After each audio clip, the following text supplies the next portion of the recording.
Shankara, good morning. Namaste. And so we will begin in realizing God, where Swami Prabhavananda is talking to us about how to be with the divine being in our spiritual practice and our worship. In the Bhagavad Gita, Sri Krishna pointed out, "It is I who am born in many ages, especially in this age." Ramakrishna emphasized that they are all one and the same. But at the same time, you must have one-pointed devotion to your chosen ideal. It does not mean that today you worship Christ, tomorrow you worship Ramakrishna. That will not do. When you accept Christ as your chosen ideal, in Christ you must learn to see Krishna, Buddha, Ramakrishna. And it is not that only in your particular chosen ideal is there the impersonal Brahman. I'm going to repeat that. And it is not that only in your particular chosen ideal is there the impersonal Brahman. The personal and impersonal are not separate. It is the same being, the same reality. Now that bears a little discussion. How can the personal and the impersonal be the same reality? Well, if we go to the Chandogya Upanishad, we freely translated, the divine being, the cosmic mind said, "I am one, I shall become many." In a sense that, as described by Vasishta in his teachings to Rama, nothing happened, a dream began, and so that which we experience is contained within Brahman, contained within Brahman's dream. Sri Ramakrishna put it this way: water still, water in waves, same water. So the water of that is the ocean of divine consciousness, of complete consciousness, as in Satchidananda. That ocean of consciousness, when we think of it as Brahman, is still featureless, attributeless. When we think of it as Shakti, as the universe we experience, then it has attributes, and Shakti herself has attributes, and Ishvara, the divine being in what we think of as a masculine form, has attributes. So that's what's meant by the personal and impersonal are not separate. It is the same being, the same reality. Now going back to Swami Prabhavananda, now again, where lies the difference between a human being and an incarnation of God? Sri Krishna points out that a person is forced to be born by past karmas, but a divine incarnation chooses to be born. In the evening prayer, we hear, this is written by Vivekananda about Sri Ramakrishna, "How great was thy sacrifice, freely choosing thy birth in this prison, our iron age, to unchain us and set us free." So that's what it's meant by an incarnation chooses to be born. Sri Krishna declared, "I am the birthless, the deathless, Lord of all that breathes." Jiva, Lord of all that breathes, Jiva. "I seem to be born, it is only seeming, only my Maya." That's what I meant by, this is Brahman's dream. It is only seeming, only my Maya.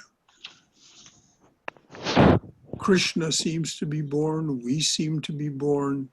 We also are birthless and deathless. We are immortal in our essence. So it is only seeming, only my Maya. I am still master of Prakriti.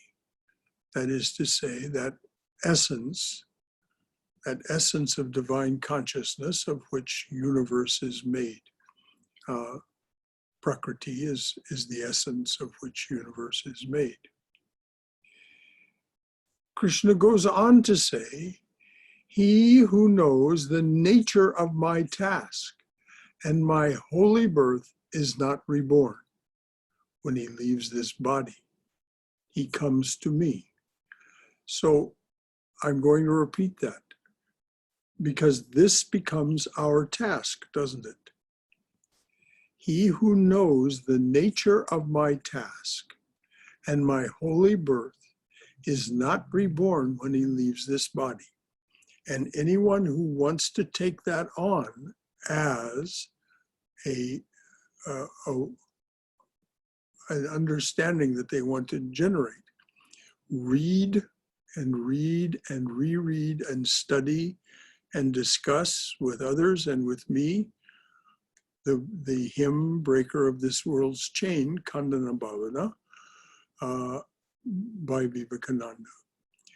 It describes the nature of the divine incarnation's task and his holy birth. Together, Om Hring Ritam and Breaker of This World's Chain really will, that's why those two are part of the evening arati. Those two will give you that understanding. And here is Krishna's promise. He who knows the nature of my task and my holy birth is not reborn when he leaves the body. He comes to me. He's not saying you have to experience nirvikalpa samadhi. Knowing something like he describes here is something of our dualistic mind. And it is something that you fully come to understand when you experience savikalpa samadhi, the sense that you are part of the divine being sharing in this task, in this holy birth.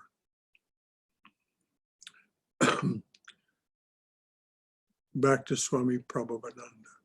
Let me explain why an avatara comes many times. The Hindus have a theory that civilization, whether material or spiritual, goes up and down, like waves rising high and then subsiding. Today, we believe we have made such progress in science. But is there any proof that in another cycle of existence, the same progress was not made and then lost? In spiritual culture, whether in Hinduism or Christianity or Buddhism, there is rise and then gradual fall. People are satisfied by theories and dogmas and doctrines rather than in spiritual life. Believe in Jesus or believe in Krishna, accept Christ as your personal savior, and you are saved. This is the belief in dogma and doctrines rather than spiritual life. Belief in it is not the same as experiencing it. In the time when there is a fall, people are satisfied by theories and dogmas and doctrines rather than in spiritual life. They believe in Jesus or believe in Krishna, accept Christ as your personal savior, and you are saved. Now that's a dogma, that's a doctrine. That's not an experience. It's only when you experience Christ, as you can find in the wonderful writings of the saints. And now I'm going to give a little commercial. Starting on August 3rd, for those of you who wish to stay connected while we're on summer break, there will be a peer-led, rather than led by me or any other individual, a peer-led reading and discussion group of the book Love Poems from God, which you can get either as a Kindle or a paperback online very easily, very inexpensively. It is an absolutely transfixing book. It is the testimony of 12 saints from traditions throughout the Near and Far East and into Europe, the testimony of the saints of the Catholic Church, Saint Teresa of Avila, Saint Catherine of Siena, Saint John of the Cross, Saint Francis of Assisi, but then also Kabir and Hafiz and Tukaram and Mirabai, and then Sufi saints such as Rabia, so on. If you wish to join us on Monday evenings at 8 p.m., it says it'll be a Zoom meeting like this. You don't even need to get the book unless if you don't want to. You can join in and listen and participate in the discussion, because things will be read aloud and then discussed. So this is the testimony of realized souls from several millennia, or at least a couple of millennia. Remember, probably into some of it's BC. So it's quite remarkable. Any of you who wish to join, you'll find information about it in last week's newsletter, of course, on the website and on our Facebook page. So just quickly, any questions or comments about that? If anyone has anything to say about it. All right, that will be starting at 8 p.m. on Monday, August 3rd, and continue for all the 5 Mondays in August. There happen to be 5. And if there's interest, if people like this and wish to continue, it can continue into September and on as we wish. So back to Swami Prabhavananda's talk. Sri Krishna points out that God chooses where to be born, when to be born, that God chooses when to be born. And this is a quote from the Gita as translated by Prabhavananda and Isherwood. Quote, "When goodness grows weak, when evil increases, I make myself a body. In every age, I come back to deliver the holy, to destroy the sin of the sinner, and establish righteousness." Now that's the end of the quote.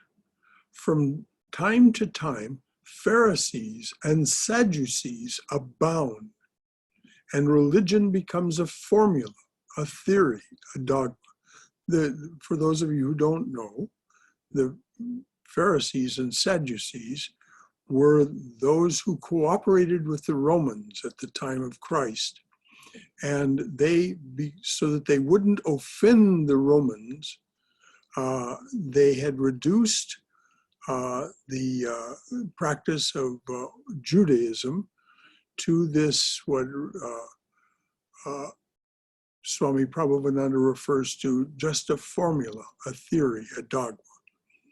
Christ said to them, "You have the keys, but for shame you neither use them yourselves nor share them."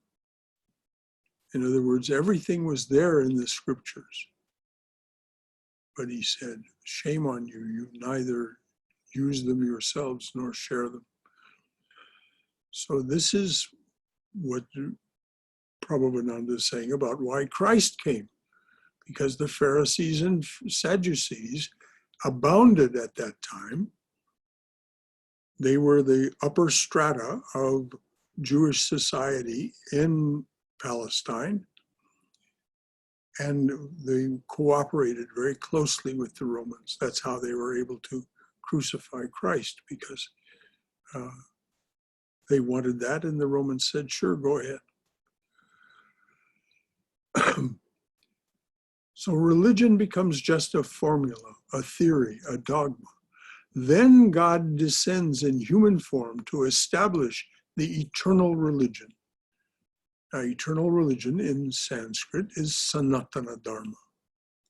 Sanatana Dharma. It's not restricted to India.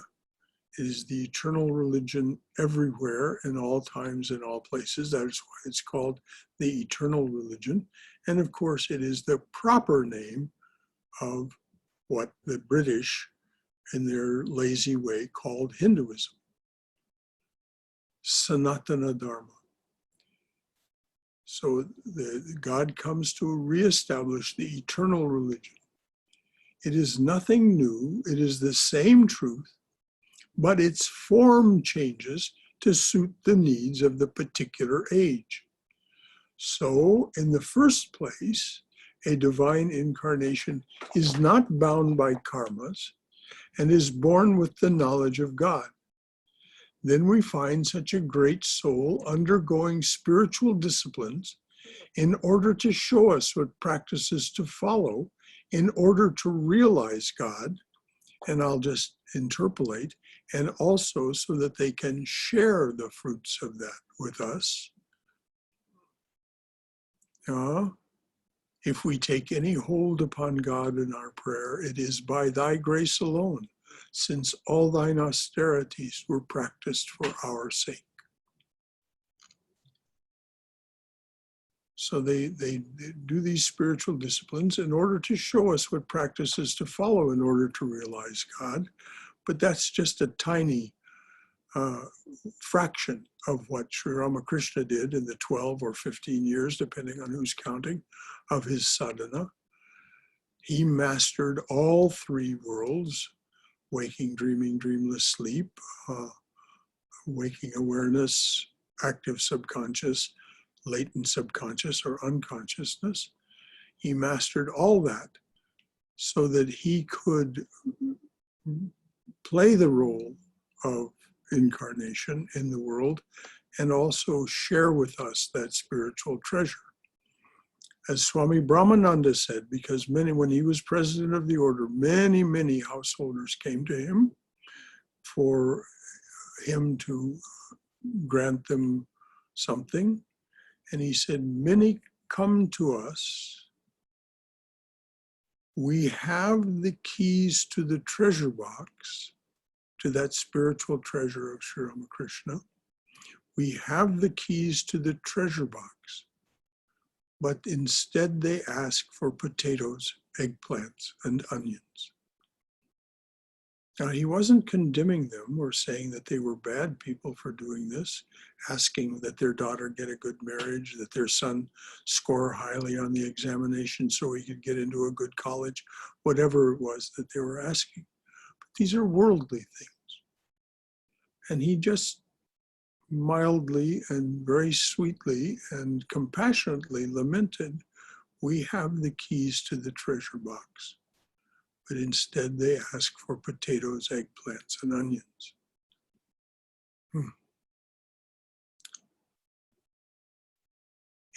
So back to Swami Prabhavananda. In this connection, Sri Ramakrishna said, what I have done, if you do a part of that, you will attain.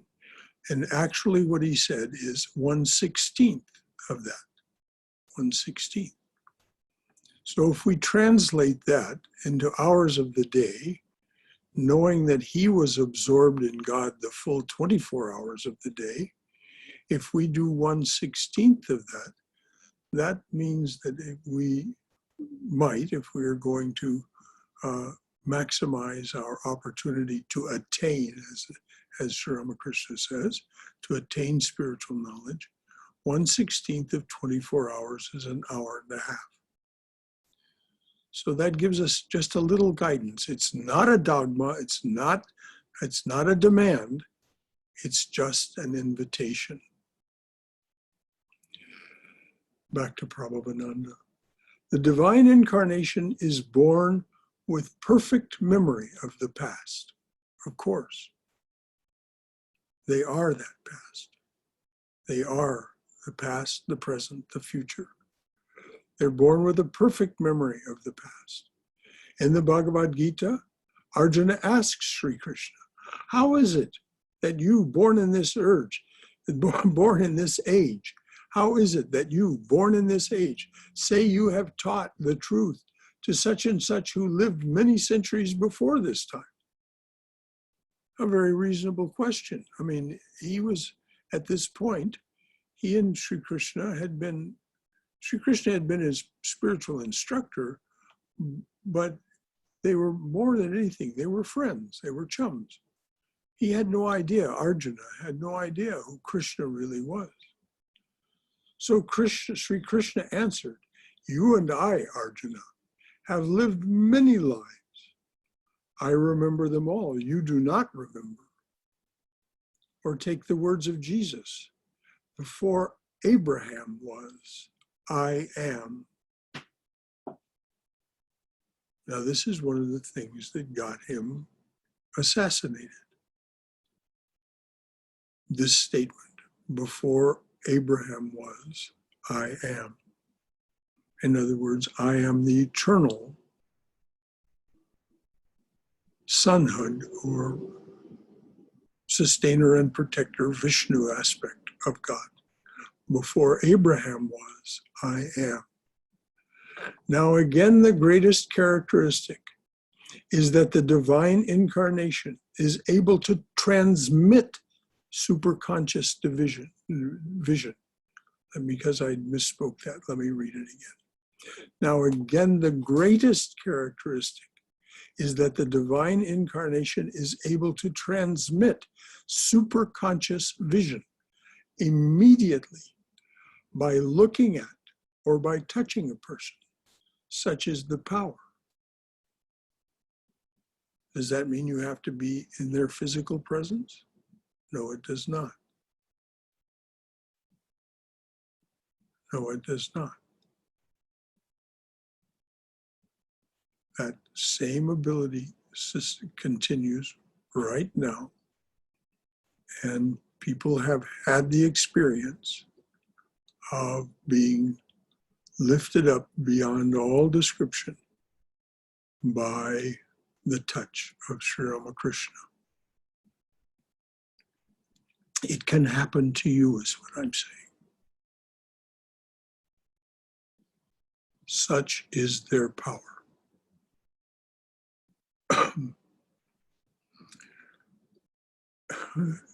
Swami Prabhavananda, in one of his, he loved a little humorous remark from time to time. He said, we small fries have to take the help of the name of God and ask. We small fries have to take the help of the name of God and ask you to undergo certain spiritual disciplines for a realization. But by a touch, the incarnation gives it. By small fries, Swami Prabhavananda was referring to himself and the other teachers alive at that time. But what Swami Prabhavananda wasn't saying, that if you followed their instructions, you come into the presence of Sri Ramakrishna or whoever is your chosen ideal. We find in the lives of the disciples of Sri Ramakrishna that to each one, he gave it the highest samadhi by a touch or a look.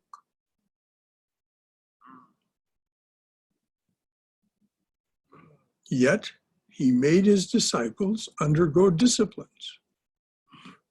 Swami Brahmananda, after Thakur had passed away, was undergoing spiritual disciplines in the Himalayas, in the foothills of the Himalayas. And he was asked, Maharaj, Thakur gave you everything. Why are you doing this? Yes, he said, he gave it to me, but I have to make it my own. Why? Because unless it was his own, he couldn't give it away to others.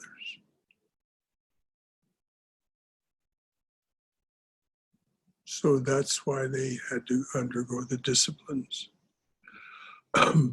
Another characteristic of the avatar is the divine incarnations are conscious of their mission throughout their lives.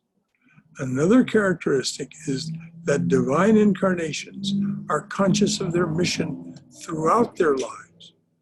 Lastly, there is transfiguration. In the Gita, Arjuna said, I must know, I must realize. Then Sri Krishna said, you cannot realize with these eyes, but I shall give you divine sight. By his touch, as it were, he gave him that divine sight, and then Arjuna saw Sri Krishna transformed into the universal form. Those of you who are acquainted with the teachings of the Bible will remember how Paul, James, and John saw Jesus transfigured. I can only recommend to any of you to read, particularly in the Gospel of John, the story of Jesus' transfiguration. It'll bring you to tears. In the life of Ramakrishna, we find that at one time there were arrangements made for the worship of the Divine Mother Kali in his room, but no image was brought. Sri Ramakrishna didn't ask anybody to bring an image. The disciples were seated around him, wondering what he would do next. In the meantime, Girish Ghosh, the great Bengali dramatist, saw Ramakrishna as Mother Kali, saw Ramakrishna as Mother Kali, and he offered flowers at his feet. Immediately, there was a transfiguration. Then all the disciples saw that and offered worship to him as the Divine Mother.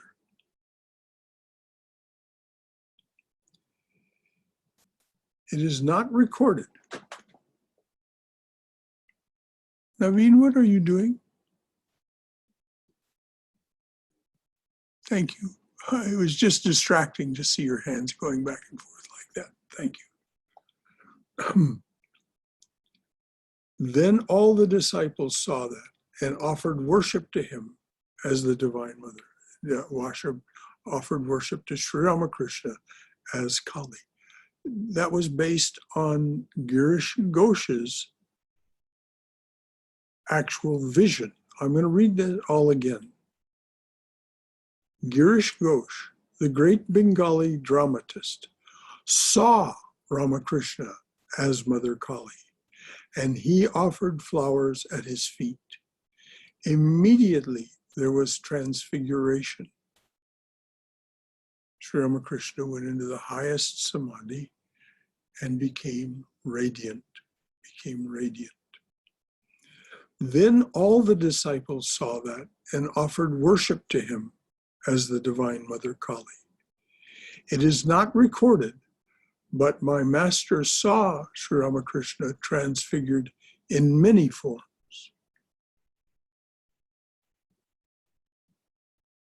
One time my master was in a spiritual mood, and his brother disciple, Swami Sarada, came to him and said, Maharaj, I'd like you to come and see the statue of Sri Ramakrishna. The model has been made. Maharaj answered, but which form?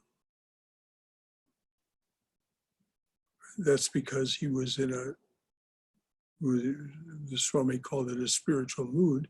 He was in a very elevated state. And so he had seen Sri Ramakrishna in many, many forms. All of the direct disciples did. When Sri Ramakrishna closed and locked the door to his room, many things which are not recorded in any of the books, they're just part of the oral tradition of the order. Many things occurred that Sri Ramakrishna gave them instruction and showed them who he was. Let me point out that Krishna, Christ, Buddha, Ramakrishna are still living. One can see them. That means you and me. We can see them. We can be in their presence. Let me point out that Krishna, Christ, Buddha, Ramakrishna are still living. One can see them. Christ reveals himself to his devotees as Christ and also as the Supreme Brahman. Then the devotee does not remain Christocentric after they have experienced Christ as the Supreme Brahman. Then the devotee does not remain Christocentric. That is why churches do not encourage mysticism.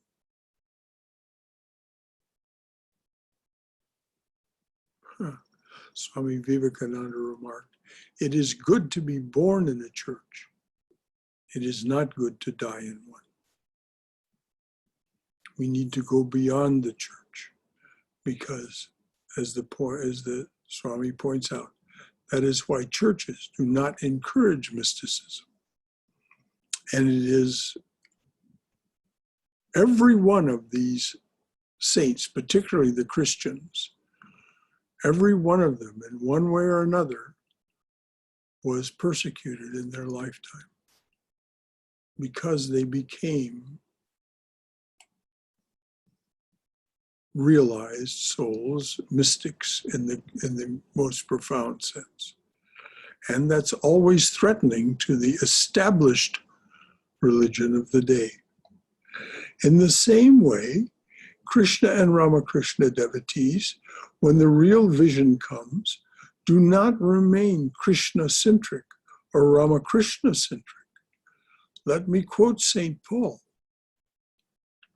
Now, St. Paul, for those of you who don't know, St. Paul was, before he became St. Paul, he was Saul of Tarsus. And he was persecuting the Christians, those who were following the Christian path, yea, unto putting them to the sword. And one time when he was going from one place to another, he was brought to a halt by a vision of Christ. Full on, right there, vision of Christ. And Christ said to him, "Saul, why are you kicking against the pricks?" In other words, why are you kicking your foot into a cactus? Why are you hurting yourself the way you are by doing these things? And that vision of Christ transformed St. Paul in those moments from Saul of Tarsus to St. Paul.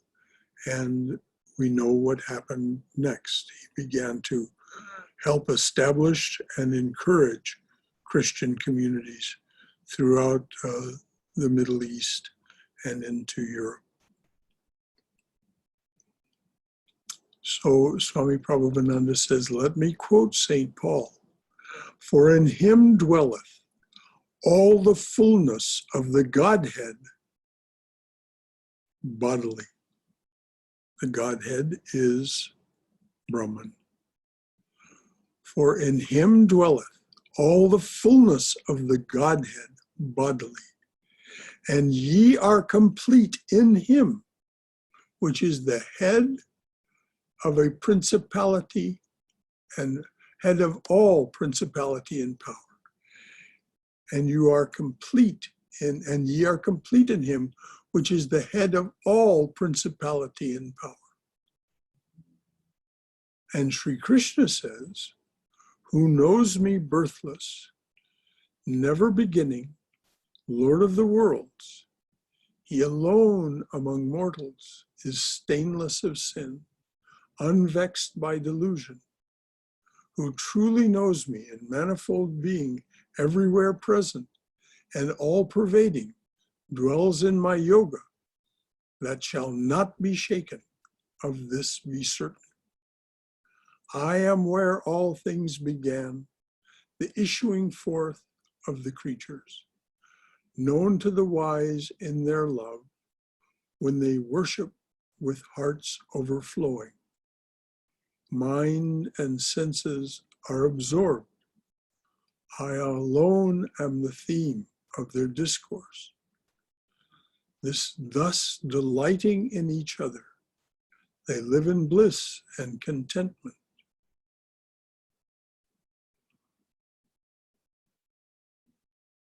Always aware of their Lord are they, and ever devoted. Therefore the strength of their thought is illumined and guided toward me. There in the ignorant heart where I dwell, by the grace of my mercy, I am knowledge, that brilliant lamp, dispelling its darkness.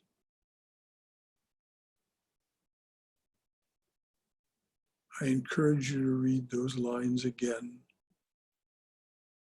If you have the book, read those lines again. I won't repeat them. It's a long little passage. But this is Krishna once again affirming who he is. Then Arjuna, his disciple, says, you are Brahman, the highest. You are Brahman, the highest abode, the utterly holy. So Arjuna, clearly overwhelmed, says essentially the same thing that the three disciples said when they saw Christ transfigured. Let us try to understand what Christ is, and then we shall come to his teachings.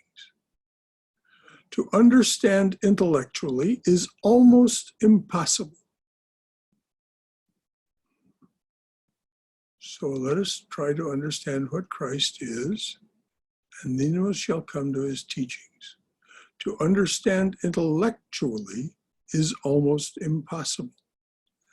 This reminds me that once a disciple asked my master, tell me something about Sri Ramakrishna, how you feel about him. He said, what can I say? When he reveals himself to you, then only will you know. So this is what's meant by, it's not a process of intellectual understanding. It's a process of revelation. It's a process of purifying and clearing the mind so that that which is in the heart, which is the divine presence, reveals itself to you. In September, when we take up bhakti again, we'll do a guided meditation that leads us in this direction. To know a Christ, a Ramakrishna, to know God, revelation has to come. Until then, we have to have some initial understanding to proceed. There must be a parallelism. Now, nobody can intellectually understand God in his reality. All attempts have been made and are still being made, but God has to reveal himself to you because there is no parallel, no comparison. But when we come to his aspects, his expressions, then we see parallelism. God is too much of an abstraction to define. All we can say is absolute, impossible, and so impersonal. Yes, impossible of understanding. All we can say is absolute, impersonal, and so on. But that doesn't mean anything. And I so agree with the Swami. We can say these words, we can say absolute knowledge, absolute bliss, absolute existence. We can say eternal. We can say changeless. Those words really don't mean anything to us. They gesture at something, that's all. All we can say is absolute, impersonal, and so on. But that doesn't mean anything. There is the story of a little boy whose grandmother put him to bed at night and then put out the light. The little boy said, "Oh, Grandma, you're leaving me alone?" And Grandma said, "Now you know, Johnny, that God is with you." Johnny replied, "Yes, Grandma, I know God is with me, but I like to see a face." Yes, we like to see a face. You see, God is too much of an abstraction for us human beings to love. So he comes to us as something concrete, like one of us, whom we can love, and who can love us. And we're told time and time again, does love us. As Saint Francis of Assisi says, God's admiration for us is infinitely greater than anything we can conjure up for him. God's admiration for us is infinitely greater than anything we can conjure up for him. That's from that book that I mentioned earlier, Love Poems from God.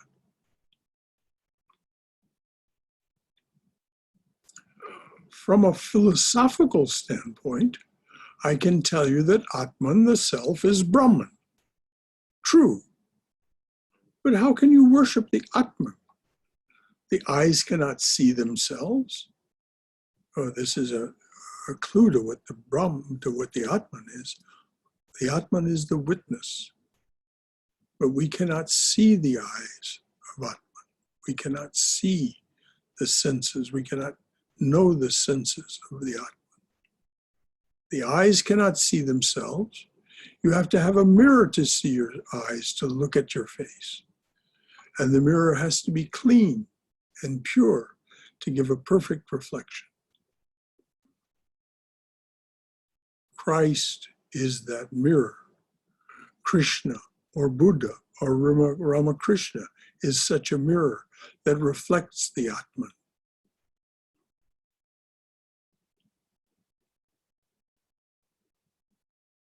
Within us is the Godhead itself, just as it is in the divine incarnation. The difference is the divine incarnation knows it and reflects it perfectly. We, because of our distraction and delusion, because of desire and attraction and aversion and all of those things, it fragments the reflection.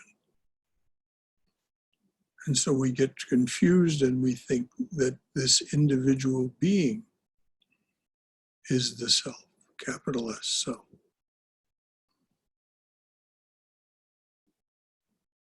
No.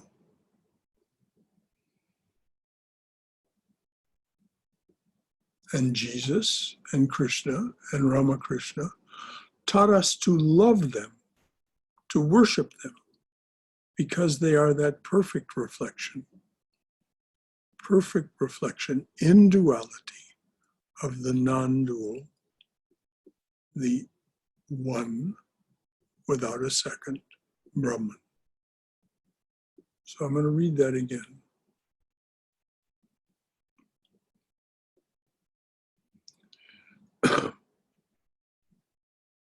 Your eyes cannot see themselves. You have to have a mirror to see your eyes, to look at your face. And the mirror has to be clean and pure to give a perfect reflection. Christ is that mirror. Krishna or Buddha or Ramakrishna is such a mirror that reflects the Atma. And Jesus and Krishna and Ramakrishna taught us to love them, to worship them. Why? Because when we unite our awareness with their consciousness, then we experience that perfect reflection. So what is it to come unto him or take refuge in him? Christ says, abide. Notice that he says, Christ says, not Christ said. Christ says. He says to us right now, the words of the Gospels, both the canonical Gospels and those that are beyond that, the Gospel of the Beloved Companion, and that's the Gospel of Mary Magdalene, and the Gospel of Thomas, Jesus' brother. All of these are Christ's words that we can read right now. He is saying to us. So the Swami writes, Christ says, abide in me and I in you. I'll extend that a little bit. Christ said, I am the vine, ye are the branches. Abide in me, I and I in you. So the same life blood flows through the vine and the branches. It is one being, seemingly in many parts. Christ says, abide in me and I in you. Sri Krishna says, be absorbed in me, lodge your mind in me. Thus, you will dwell in me. Do not doubt it, here and hereafter. Christ said, those who drink from my mouth shall not taste death. In other words, here and hereafter. Learn to love and meditate. Love God in one of these many forms, and he will reveal himself to you. Now notice that the Swami does not make any qualification. Let me read that again. Learn to love and meditate. So the process is finding reverence, finding what it is to love something beyond yourself, love the divine in some form, beginning the process of abandoning selfishness,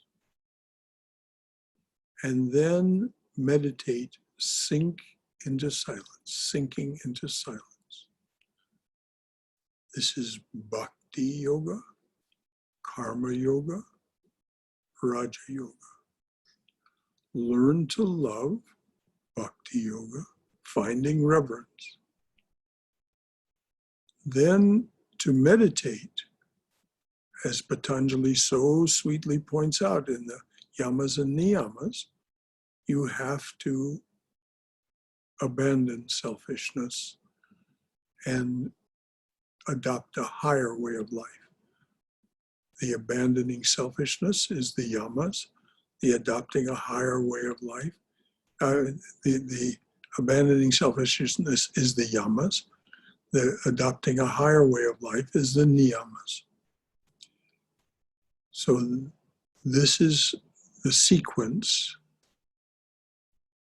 And it's not done 1, 2, 3, it's done all at once. As soon as you begin to develop this feeling of reverence, this love, oh, there is something beyond, I know it, and I am drawn to it, I revere it, I hold it in awe.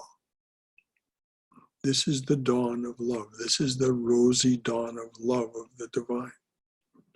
So learn to love and meditate. Love God in any of these forms, and he will reveal himself to you. And I'll add to that, he or she will reveal himself or herself to you. The divine feminine is also Ishtadevata. It's very, very amply described in the Devi Mahatmyam, the 700 verses in praise of the divine feminine. She promises to reveal herself to you also. Through him or in him, the supreme truth will be revealed. He will reveal himself to you. Through him or in him, the supreme truth will be revealed. Christ is not way up there, but within the shrine of your own heart. And that's what that guided meditation in September will lead us to. My master taught me thus. No, my master taught me this.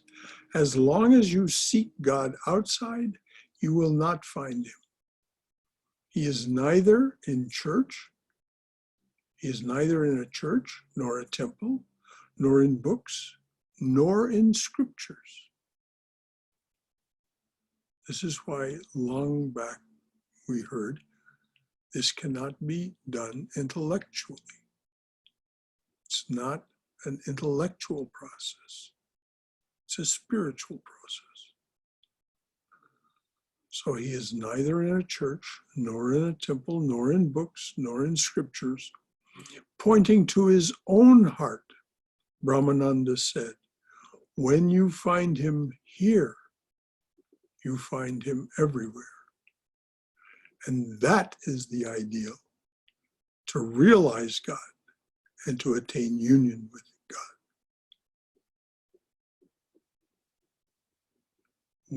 Pointing to his own heart, Brahmananda said, when you find him here, you will find him everywhere. And that is the ideal, to realize God and to attain union with God.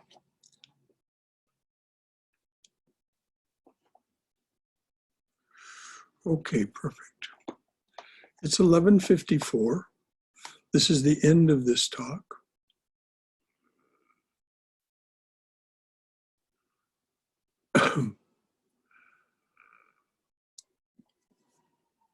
So now we have the opportunity to do this together, this precious time when we study the art of spirituality together.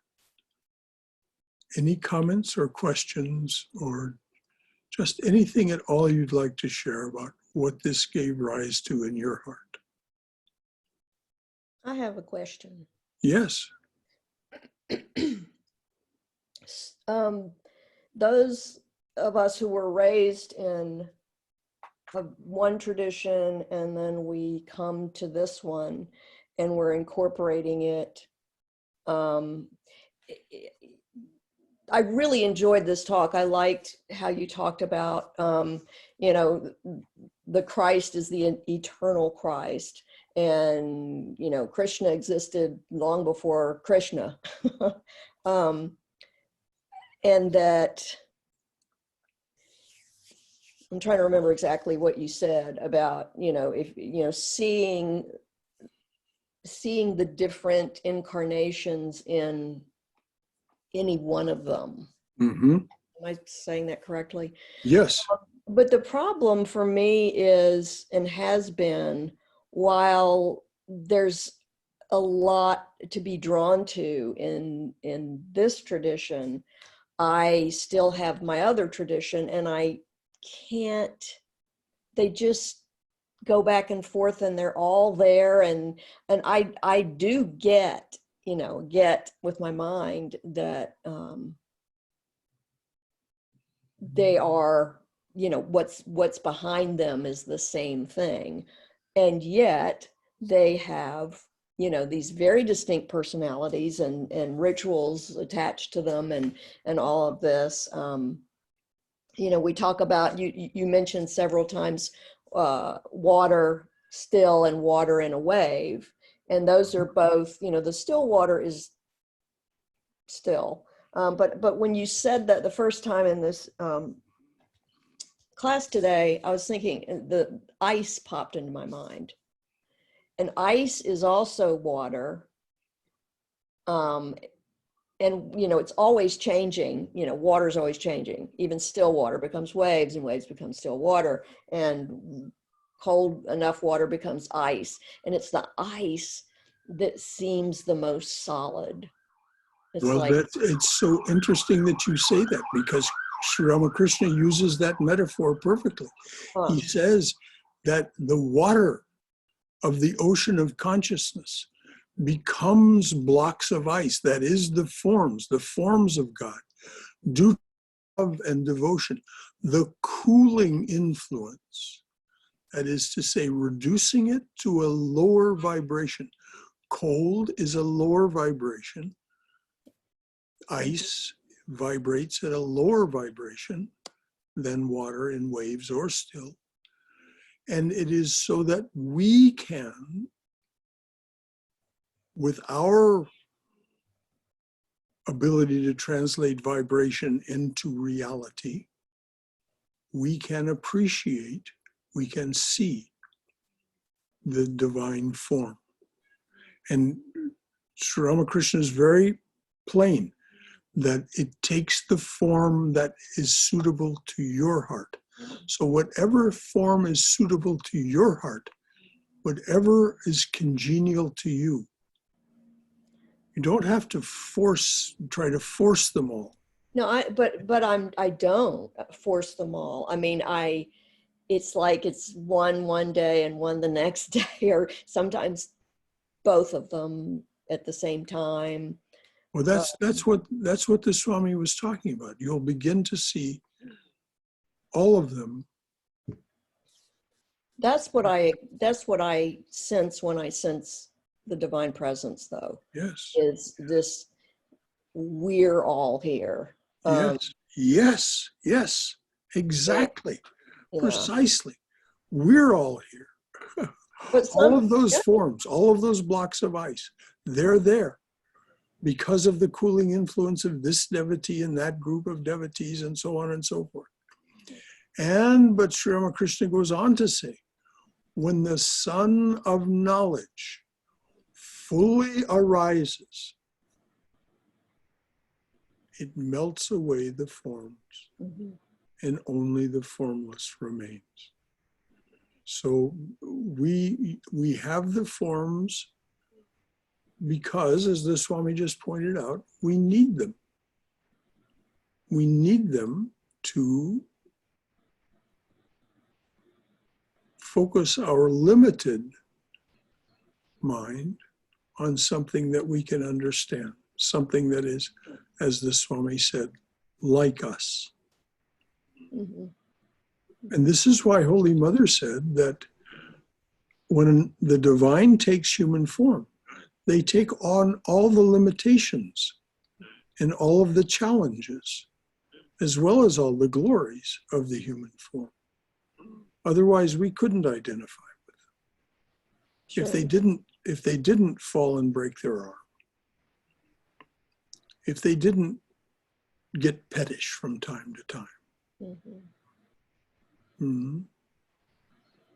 If Christ hadn't burnt down the fig tree because it didn't do what he said, he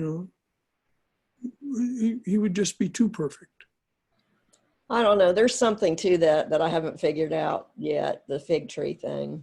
Yeah. I was actually thinking about that when I was eating my fig tree, as the figs are ripening right now. And I can't help not think about that story. But sure. One other thing I wanted to mention, I'm just going to hog some time here because I usually don't. When you were talking about what Krishna says about you know, he who, I can't remember the exact words, but understands or knows what my task is. Mm-hmm. Is it holy task? Was it something? There was No, my task and the nature of my holy birth. Oh, and my task. And Julian of Norwich popped into my mind. Mm-hmm. Because I think, I mean, she was a great mystic, and I'm sorry, she's not in the red book, in the Blood Poems from God. Mm-hmm. Maybe she'll be in the next edition. But she, to me, seemed to figure that out. You know. Well, Christ came to her. Yeah. She was ill to the point of death, Mm-hmm. and he came and sat with her day after day, held her hand, and explained everything to her. Yeah. And one of the things that he said is that the universe was born of love, abides in love, and is love, Mm-hmm. which is one of the refrains of the mystics. Of course, that's impenetrable to us intellectually. We look around us and we say, what could that possibly mean, given what I see? Well, we're seeing the surface of the swimming pool, as we also are on the surface of the swimming pool, splashing around with everyone else. And so there are mean boys who are, you know, bullying people, splashing water in them, dunking them, and so on.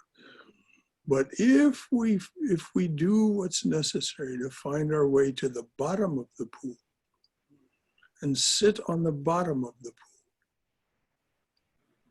8, 9 feet under the water, and then we look up, all that's going on. Mm-hmm. Still going on, but we're not part of it.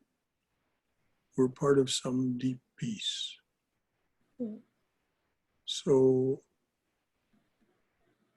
we have to do what's necessary to sink below. This is what the Swami meant by learning to love and meditate.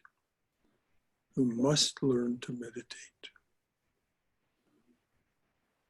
because we must learn to sink below the level of, and I know you know this, I'm not telling you something you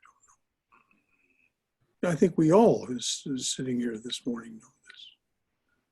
Meditation is the key to purification of the mind and heart to the point where the reflection becomes perfect. This is why Chaitanya's prayer starts, chant the name of the Lord and his glory unceasingly, that the mirror of the heart may be wiped clean and quench that mighty forest fire, worldly lust, raging furiously within. So the medium of reflection will become pure and clean, and the distractions will cease. Spiritual practice. Thank you, Cindy, for all of that. That was good, really good stuff. That's what we need to resolve, all right. Anyone else? Anything?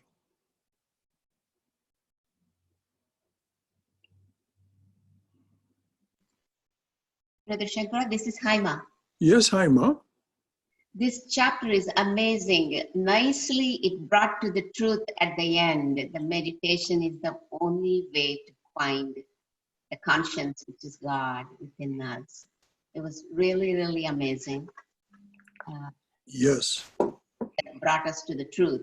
There's no other way except in silence we can feel the divinity, which is very, very true. Very, very true.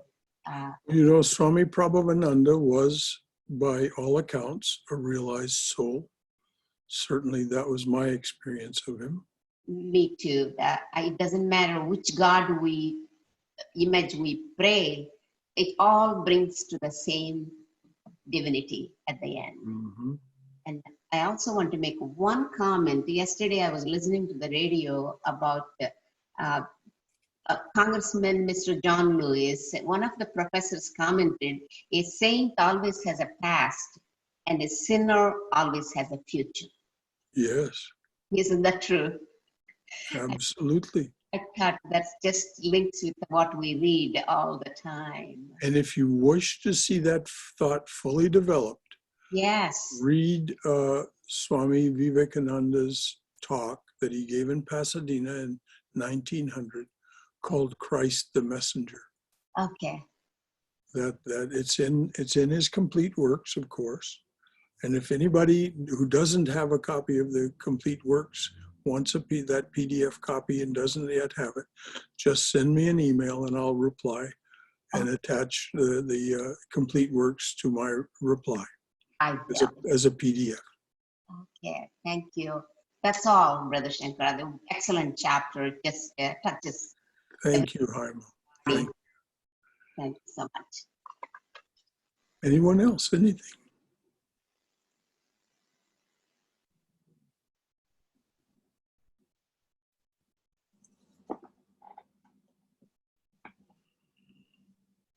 Okay, well, it's a little afternoon.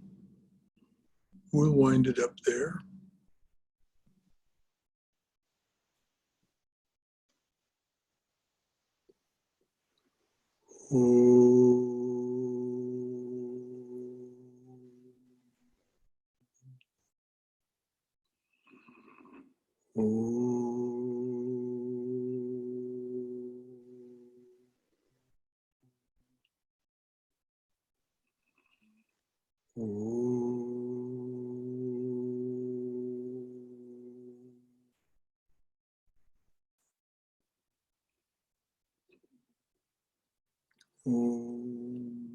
Asato ma satkamaya, tamaso ma jyotirgamaya, mrityorma amritangamaya, avir vaiti.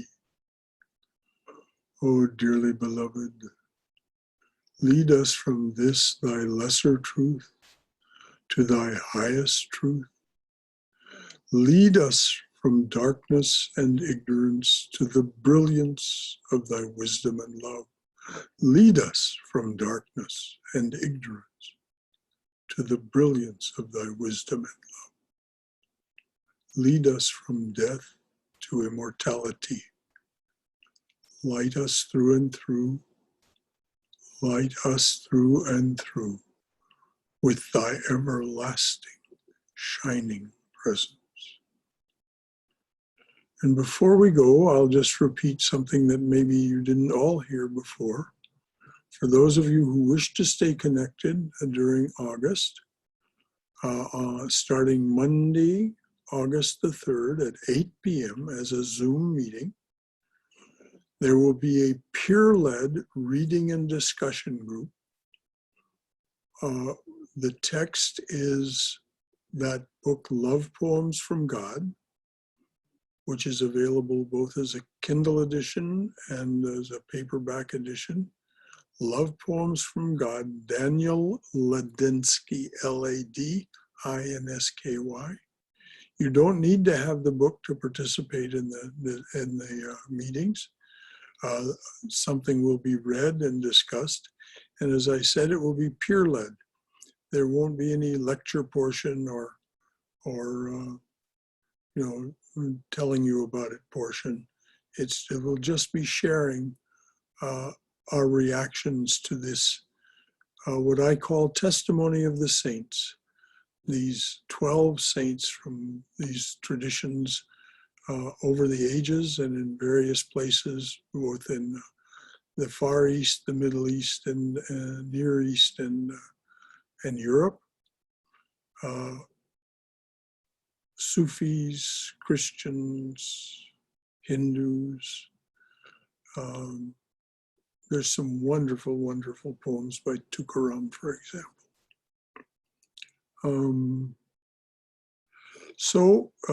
That's what'll be happening on the 5 Monday nights at 8 to 9:30. That's an hour and a half gathering by Zoom. You can find the link in the e-news on the website, and on the Facebook page.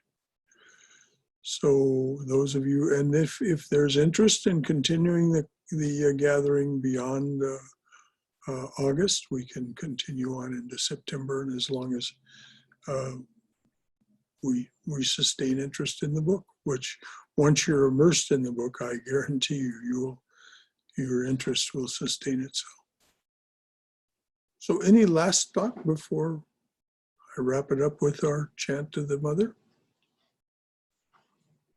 All right. Jai Shri Guru Maharaj Ji Ki Jai, Durga Durga Durga. Go in the Mother's loving and protective embrace. Be safe, be healthy, be cheerful. Know that you are loved by the divine and from here without end. All right, y'all. Shankara, thanks everybody. Bye-bye. Thank you, Brother Shankara. You're most welcome, dear.